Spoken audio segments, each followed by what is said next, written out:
Yeah, guten Tag. Oh, sorry, English. Hello. It's good to see that you all have come to this discussion. We will be talking about writers in war, literature about war, more so specifically the war of aggression Russia is launching against Ukraine since 2014 and the full-scale invasion since February 2022. And we have a wonderful panel. I'll start with, to my left, Artem Tschapaj, writer, Ukrainian writer, but also serving in the Ukrainian army. Next to him, Szczepan Twardoch, famous Polish writer, and his book, which you see here in its German translation, Die Null-Linie, has given the name to this panel. And I just heard that it will also soon be available in Ukrainian. Next to him, we have Alexander Michet, also a writer, author of many books. I have just chosen this one because we're at Frankfurter Buchmesse at the Wall, Die Blut wird Kohle tränken, because this is the one which is available in German. Artem's book, which you also see here, Die Ukraine, is also available in German. He's also been very productive writing books in Ukrainian, even since the full-scale invasion. And Alexander Michet's book, The Language of War, is also available in English and hopefully at some point soon in German. And to the very left, Olaf Kühl, translator but also author from Germany, and his newest book, whose title I really like, A Short History of Russia, beginning in the end, so vom Ende her gedacht, about the last 30 years of Russian history and with the perspective to the future. Alexander, since you were a writer, but also a soldier in the Ukrainian army, but you've also been, from an outsider's perspective, incredibly productive writing, even since the full-scale invasion started. And I would like to know, there's a tradition of writing in Ukrainian, writing Ukrainian literature as a form of resistance against Russian colonialism and Russian colonial violence. We think of famous Ukrainian dissidents such as Vasil Stus, who said, writing from the Gulag, it is my insistence on writing Ukrainian and writing Ukrainian literature which turned me into a dissident. Obviously, we have a different situation now with this actual ongoing war, but how do you see yourself in this double position of writing as a resistance and actually resisting in the army? Good morning, good day. Thanks for the invitations. Thanks for having me. That's a huge honor to be in such a great company, because I'm a huge fan of writers whom I know, whose work I know. I think the writing is, first of all, is something that is in the core of my identity, because when the full-scale invasion started, it took away a lot of things, and in the material world, it took, for example, my parents under the occupation in Bucha for almost 3 weeks, etc. And I appeared in the Ukrainian army on the 4th day of invasion, voluntarily. And when the world that you know is falling apart, you're trying to grab at least something, and you're trying to realize what might be the ground for your feet, how you can stand on it. And I realized that the writing is the only way of dealing with this. And it was not about the resistance as a political idea. It was the existential resistance to at least to feel that I can do at least something. As a human being, as the patriot, I appeared in the armed forces, but as a writer, I understood that I have to write and I have to give this exclamation mark at least into world media. So the first essay which gave the name to the international edition, The Language of War, was published in Financial Times in the early March of 2022, and since that I was working on a daily basis. And I think that it started with a huge rage, and this is the resistance which is built not on the hate, but on the rage. because rage is something that is give you power, that is something that is constructive, because hate is a destructive feeling that you're panicking, you don't know what to do. The rage is the fuel that is giving you a power on the daily basis. But going deeper into invasion, it was obvious that the rage is not the only feeling. The second feeling is love.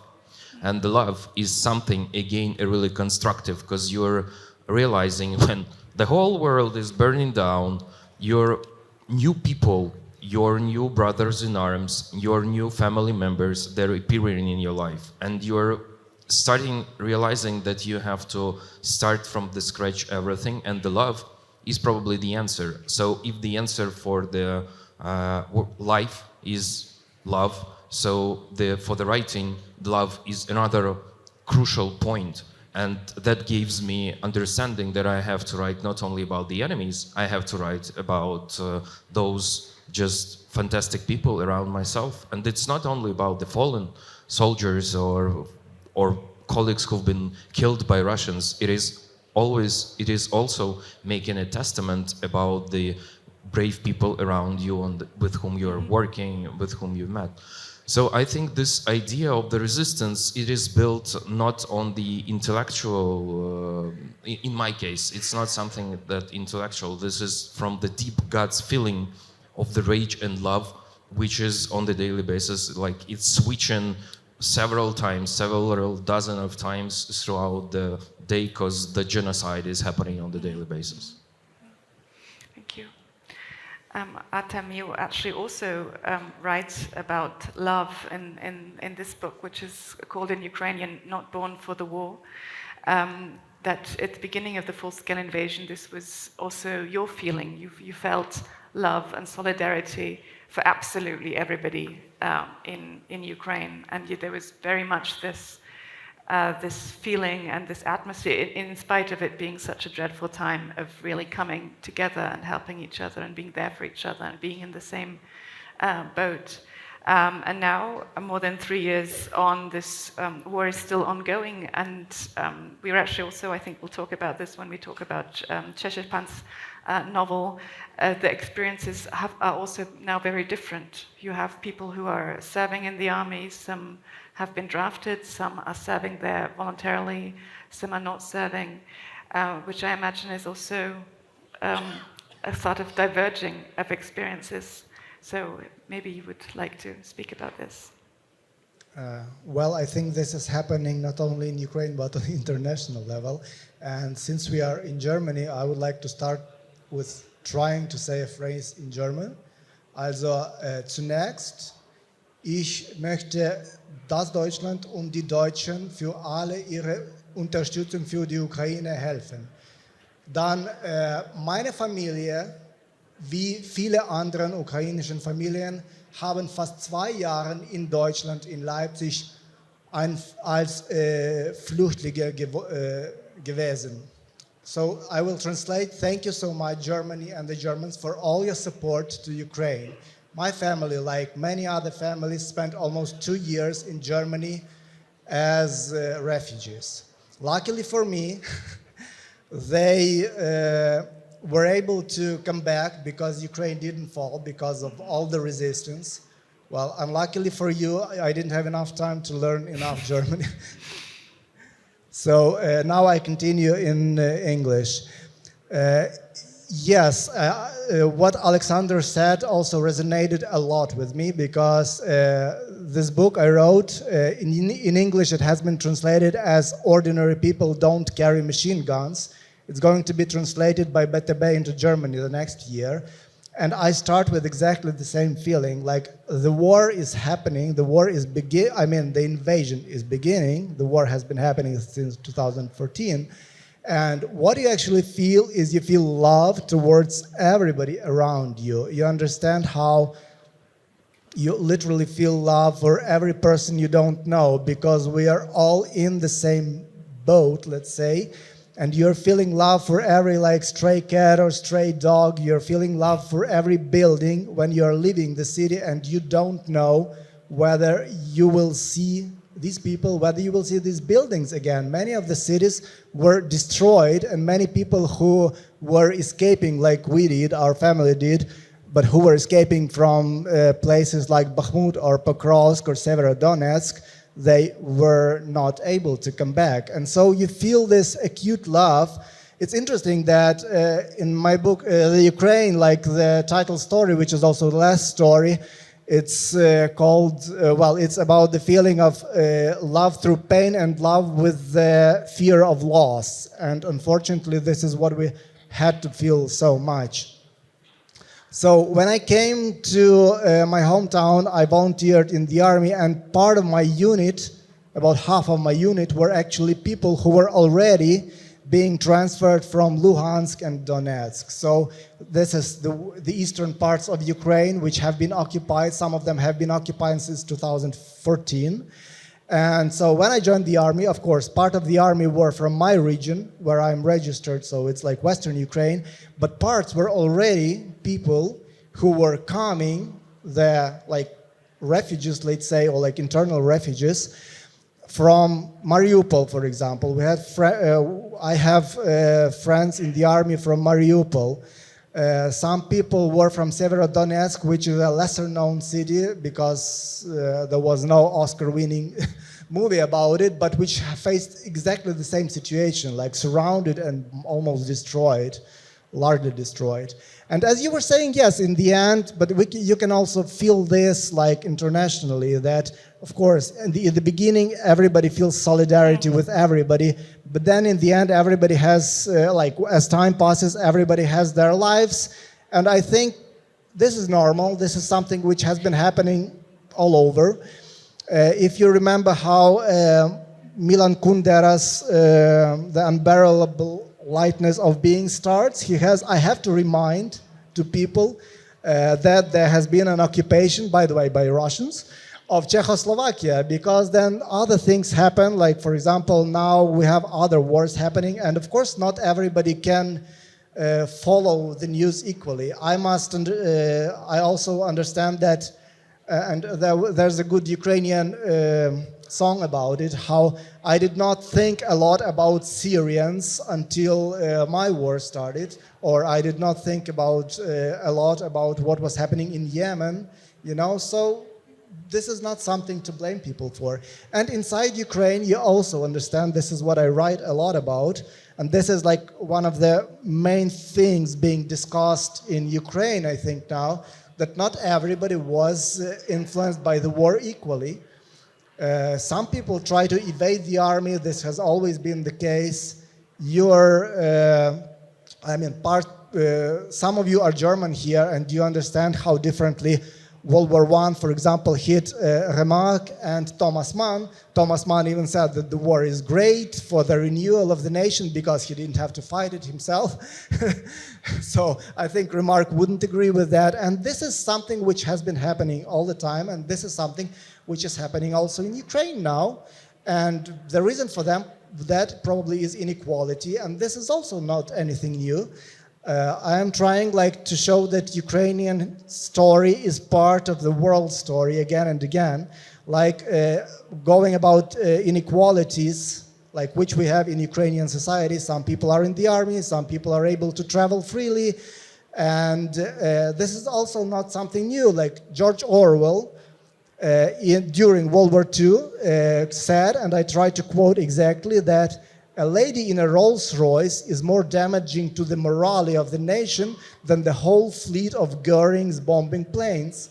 And what he meant was that at the same time as there were people doing a lot of sacrifice, including many British fighting, there were also people who had parties at the same time. And this is also nothing new. And this is also something that you have to realize also happens in Ukraine.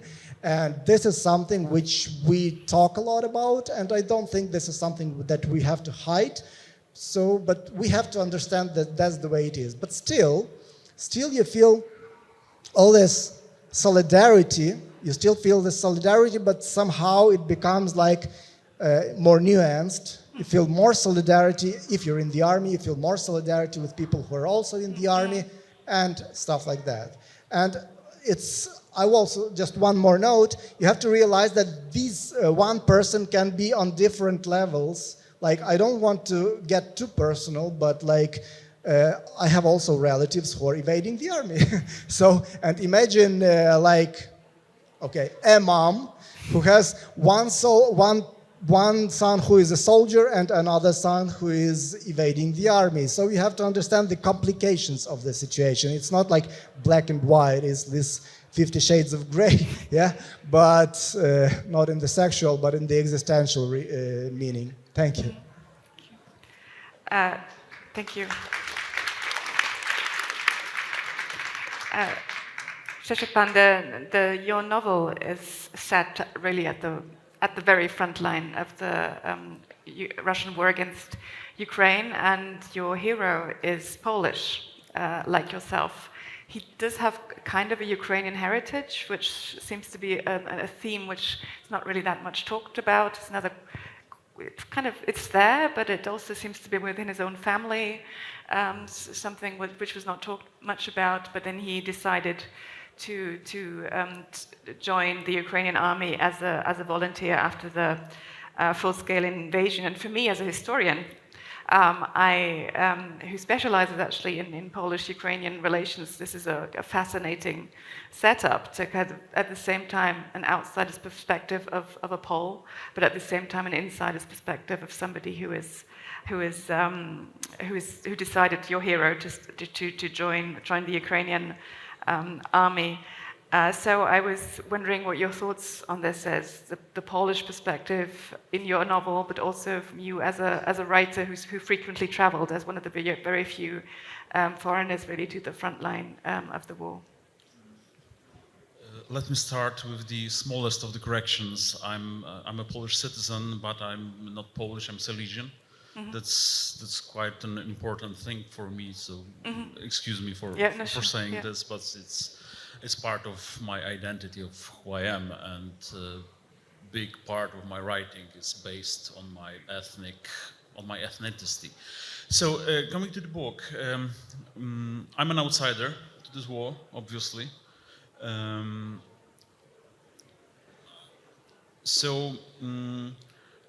If I try to write from the perspective of the Ukrainian soldier, it would be superficial and it wouldn't be fair to the readers because it's not my perspective. It's I lack the experience, I lack the background. So for this quite obvious reason, I needed the protagonist who shares some background with me. So when I was, and I still do, trying to help the Ukrainian military effort financially by fundraising and by buying stuff needed most on the front line and well, taking it to the front line, providing it personally.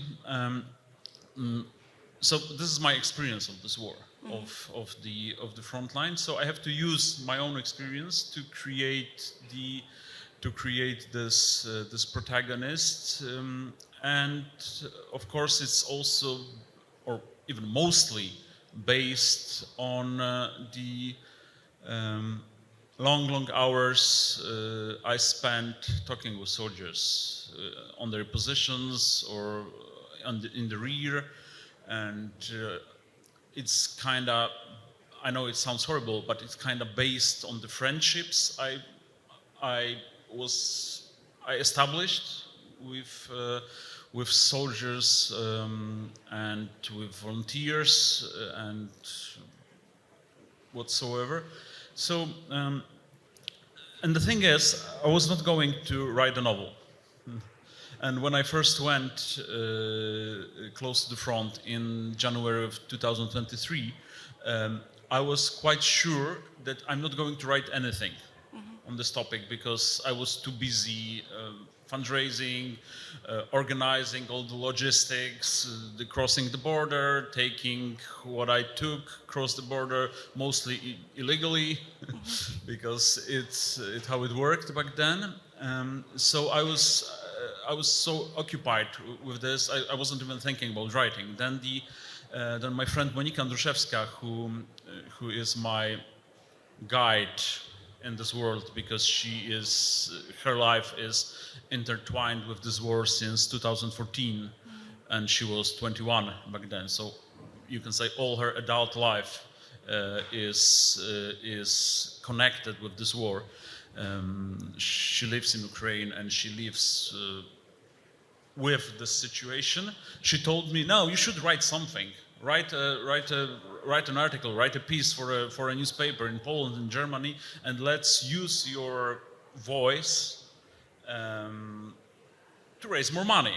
So I was, well, this was the logic who first brought me to writing, and I have written 2 non-fiction essays on the war, and then my wonderful German publisher suggested that maybe these essays could be a non-fiction book, like if I can expand them. And after some time I realized it's not gonna happen.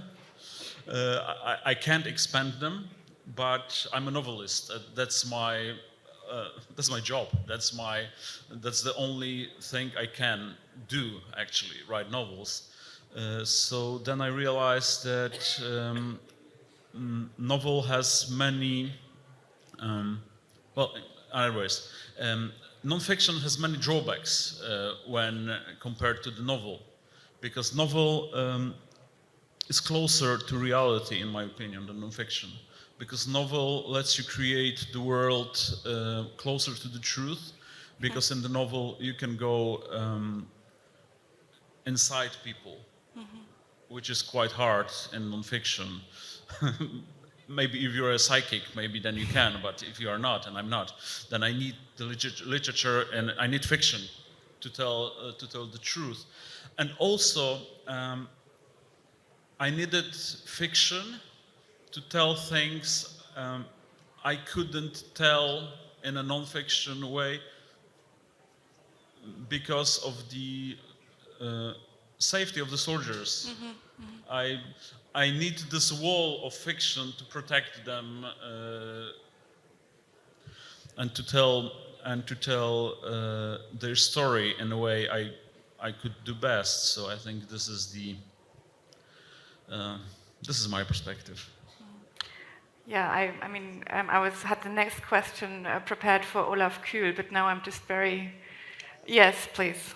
I want to know what the other authors think. I think I will come back to thanks again. When I was in Pokrovsk in 2023, in fact, I met some both Polish and German people who fought for the Ukrainian army. So I'm not sure about Silesians specifically, but I was very much impressed. For example, I go by Polish in Ukraine, not to get into the translating what is it, a Silesian? So I go by Polish. So yes, for example, I was introduced to a Pole who, as he said, was just like watching the news, and he was a truck driver. And so as he watched the news, he was like, okay, I'm quitting my job. He says, I took my big bag and I went to Ukraine. And same, because I was in the military police, so by my occupation, I had to meet with people from different units. And same, there were Germans, like for example, people who retired from the Bundeswehr, who then came and as private citizens to fight for the Ukrainian side. And for this, we also have to be immensely grateful. I knew also a friend who was, I had a friend who was neither Polish nor German, but he was British. This is just to show something that he was an Oxford graduate, a historian, who I think from knowing historically what all this was about, who came and actually gave his life for Ukraine, and like a citizen. Where I'm serving now, I am now in Kyiv near the military cemetery, and as I walk there, like in the line of heroes, like I see names like James Campbell, for example, who was probably an American, and as for Poles, back to Poles, there's a lot.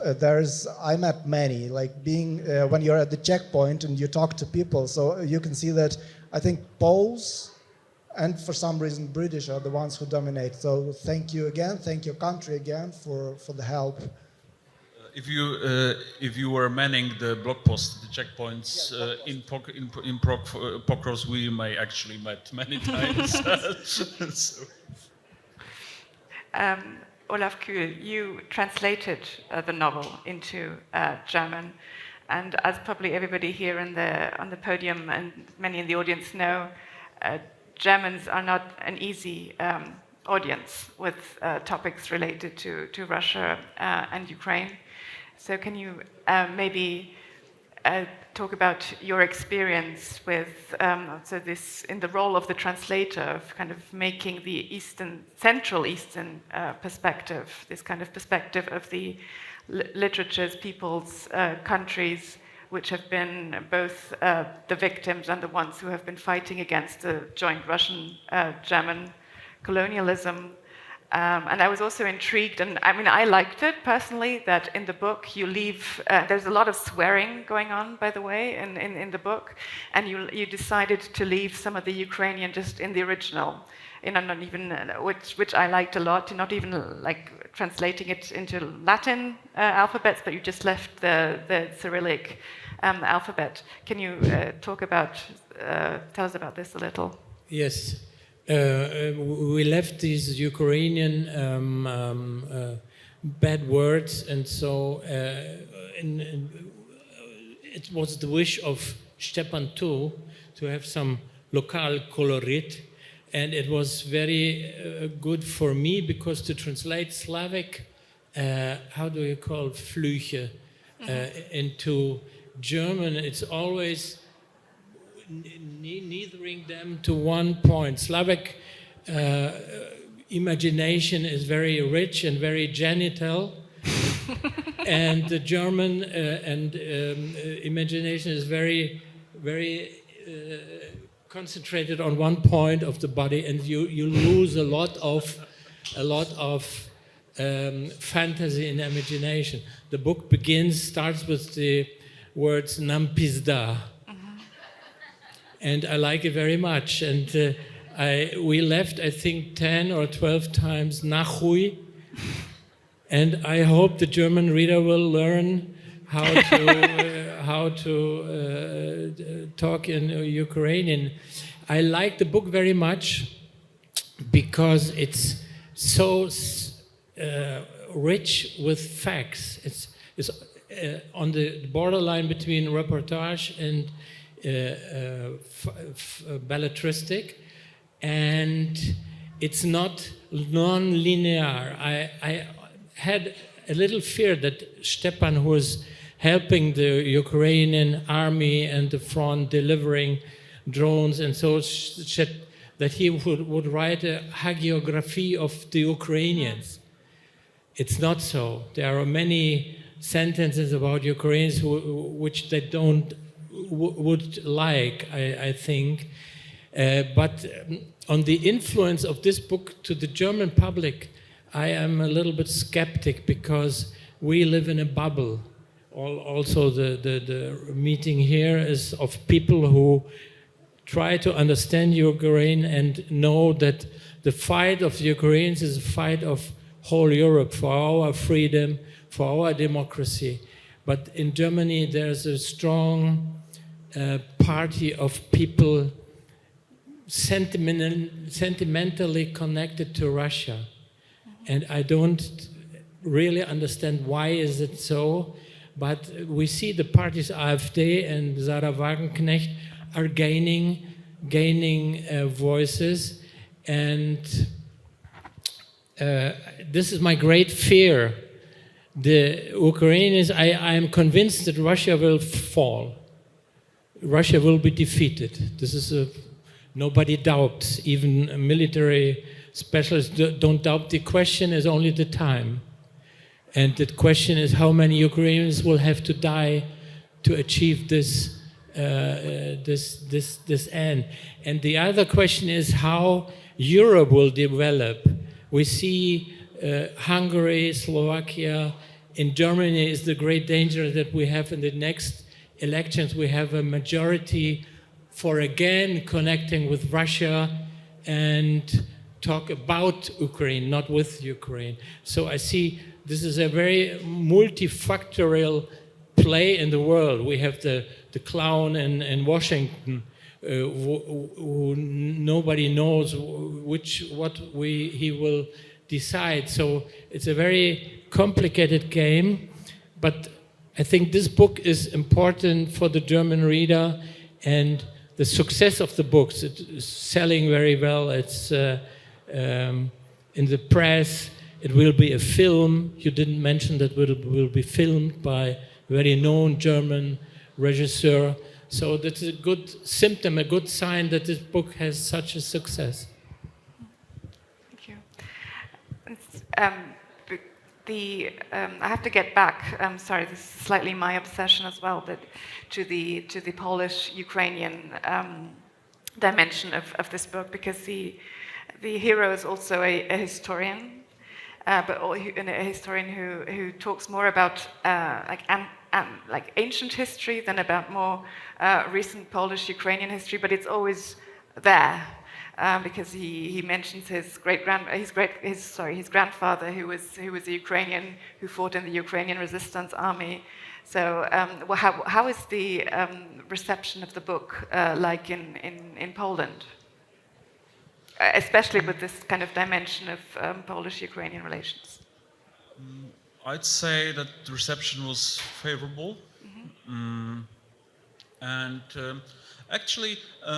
There was some in the critical reception of this book. Actually, critics were quite interested in these ancient history motives in the book, because my most important sources to this book were Iliad and the Peloponnesian War by Thucydides. And which I've read as a student, 20-something years ago, and then I decided that I need this more than anything else, because I need the largest possible perspective. And the Iliad, especially, with its first word being anger, meaning. Which is the anger of the Achilles, please hail the goddess, right? So the Iliad is the song about anger, and as Alexander said, anger is a driving force to many of people who fight in this war. So the Iliad was quite important, and I was thinking a lot about Achilles when writing this book, but my protagonist is nothing like him.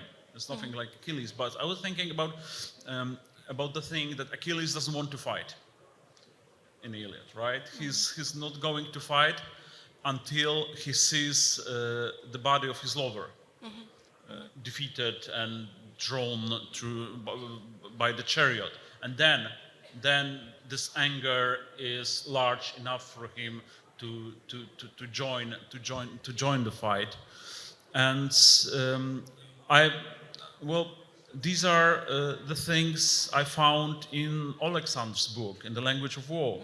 The same scenes, the same. There is the thing about. I'm sorry for the big word, about the conditio humana, about the human condition, which doesn't change.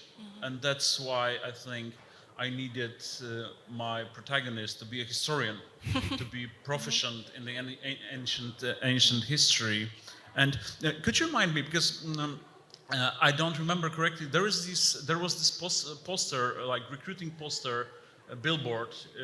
I think it was for the third Trzecia Szturmowa, with do something with your anger, or change your anger into something. Maybe you remember the I think there is this brigade called Lud, anger. lють, yeah. So the posters were «Конвертуй свою лють в помсту». Yeah, Forge your anger into Into- revenge. It's revenge, yeah. So when I read it after the book was finished, because that's when I first saw it in the mostly abandoned place close to Kramatorsk in Konstantinivka, I guess. I first saw this recruiting poster and I asked myself, who are you recruiting here? Because the place is empty, you know. But this three words stayed with me, and again I thought it's like coming straight from Iliad. This change your anger into revenge. It's so basal. It's so ancient in this. It's so deeply in the human attitude toward war, and I think these are the feelings. This is the intellectual work behind this novel. And so in the novel, I'm only just realizing the analogy now. So this is why he sometimes talks about these ancient Greek myths and his own life. So when just like saying out loud what I'm realizing right now, because it's the decision to actually join the army is when he learns of what the Russians have done to his Ukrainian lover, girlfriend, the sexual abuse she suffered at the hands of the occupiers. So from the universal, perhaps again to the more specific, there is this, you already quoted Milan Kundera. There's this famous essay he wrote in the 1980s about the tragedy of Central Europe. And the tragedy of Central Europe was that politically it was in the East, but culturally it was in the West. And the West didn't really regard Czechoslovakia or Poland or Hungary. Interestingly, he leaves out Ukraine as part of the own cultural West. It sees it somehow as part of the Russified world. And it starts with this quote from the Hungarian press officer who before the Soviets, before Moscow sends in the tanks to destroy the Hungarian uprising in 1956, we are dying for Hungary and we are dying for Europe. And he has this phrase, Kundera says, such a phrase could not be heard in Leningrad or Moscow. It's a phrase for Budapest, Warsaw, or Prague. So I was wondering, Alexander, since you mentioned that the novels, Szczepan's novel, were also important to you, do you see is this kind of Central European literature experience important for your own kind of work and literature you see yourself in? Not suggesting that's the only tradition, but is this Polish literature and also an important influence for you? Yeah, but I'd like to start just 60 seconds adding to the Iliad, because I've read the really interesting debut story made by a really nice reportage writer whose name is Vera Kuriko. She made her first novella. And in this first novella, it's like she tells, she's unreliable narrator, and 9 times she's telling the same story of her life. And the idea is about her father who went to Ato in 2014, and the father was the only person in her village that actually participated in the war in 2014. And there is just genius 5-6 pages in this book where she reinterprets the Odyssey, and she says that seeing her father, who actually came back from Ato, from the war as a body, but his mind is still over there, and she explains probably the Odyssey is about the Odyssey who came back home just in several weeks after he left. But it took him a lot of years to come back with his mind and after all the tragedies he passed through. And this is so interesting that we have the reinterpretation of the Odyssey in the Ukrainian war context from the Ukrainian perspective, because usually I don't consider this as something prolific, because genocide is a genocide, and the genocide is not the Trojan something. This is just plain stupid genocide that's committed by Russians.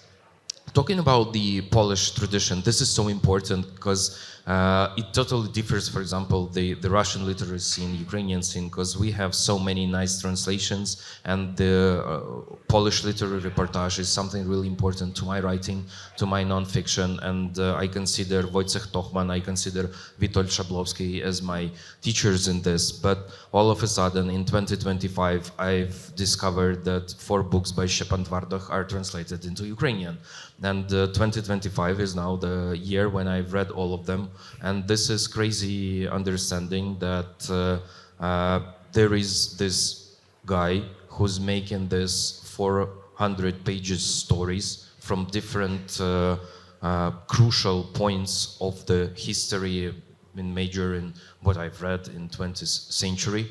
And this is so interesting that all these having this each time a really great plot, each time you're, sorry, not your, his, like you're not here, Twardoch is cracking the language, the backbone of the language, and this is so interesting. For sure, the Ukrainian swearing words, and for sure it should be left in the Ukrainian, because that usually happens in Twardoch books, and that's how it makes, because each time is the vocabulary is reinvented. And then all of a sudden, when I went through all these novels, and then we have Null, and this is so interesting to see these the things that are usually applied to other historical timelines, and now it's about Ukrainian reality. And I'm really curious to see this, because in Ukrainian literary context we usually have these discussions. Is this the time for making a fiction, or fiction might be made only by those who participated in the events, and you could not take voices of those who've been in the tragedy, and you could not pretend sitting somewhere on the literary residency abroad speaking, inventing, if you're a Ukrainian writer, and you're inventing something about Mariupol or Bucha. But here we are, here is the Silesian writer who made this novel, and knowing this background, I'm really curious to read it with my zero Polish knowledge of language, but I'm really curious to read it. Artem, picking up this theme of how can you also communicate, for lack of a better word, the war Ukraine is fighting through literature, be it fiction, be it non-fiction. And in your book, you write, or one of your books, you write that you have the feeling that many of the kind of Western discourses about Ukraine are not really about Ukraine. They're about themselves. So American intellectuals like Noam Chomsky, when they talk about Russia and Ukraine, they're actually talking about themselves. They're projecting their own kind of ideas onto Ukraine and Russia, and they're kind of failing to feel to understand the reality of what is happening. And this, I guess, also goes back to this broader problem of because okay, there is a context specific to Central Europe, but at the same time it seems to be a universal struggle against an aggressor who is yielding a genocidal war, but also a global struggle against colonial domination and colonial violence. Where do you see the role of the author to trying to break through this kind of very self-centered Western discourse, in parts at least? Yeah, you know how the feminists use the word mansplaining?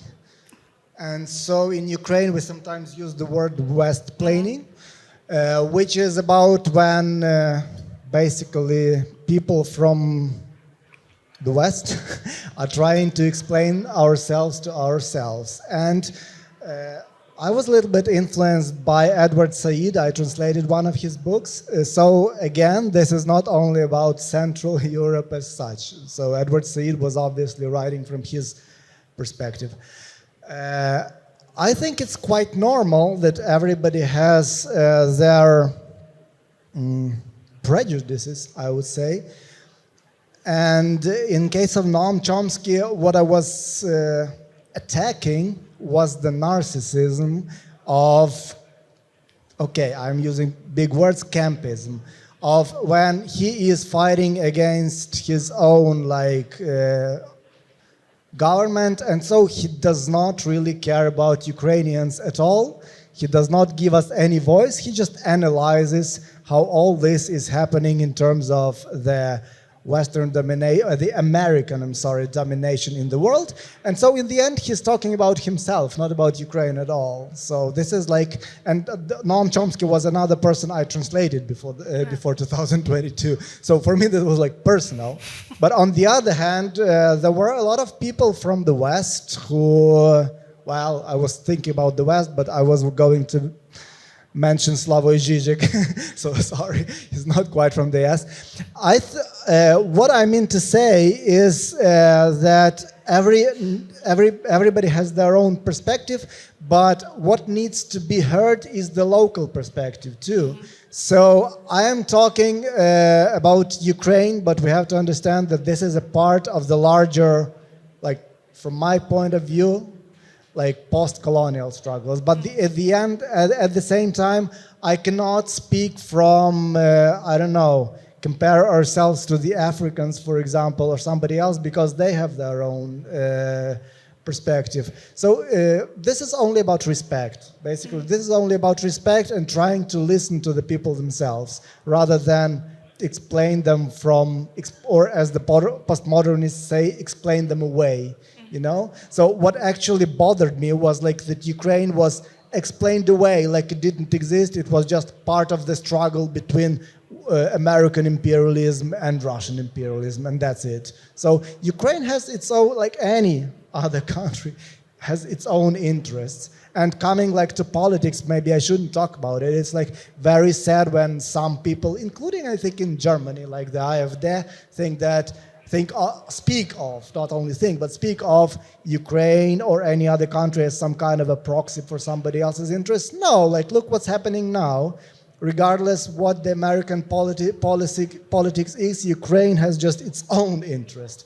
And it goes, again, not only for Ukraine, it goes for any country, any struggle, so you shouldn't, this is like very simplistic conspiracy theory. You shouldn't go into conspiracy theories, even if they are like leftist conspiracy theories or well-meant conspiracy theories. You have to understand that every group of people, not only like Ukraine in general, but like even groups inside Ukraine, every group of people have their own interests. So this is what I was trying to explain.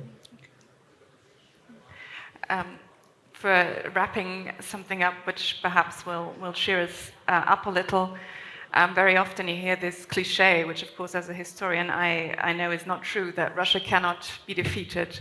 So I'm very happy to have somebody on the podium whose one of the first sentences was, Russia will fall. So Olaf Kühl, you have 1 minute.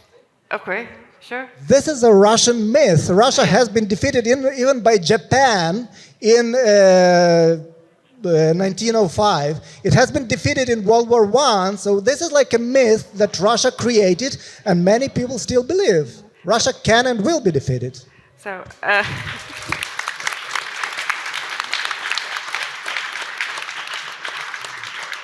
Olaf Kühl, now you have 1 minute.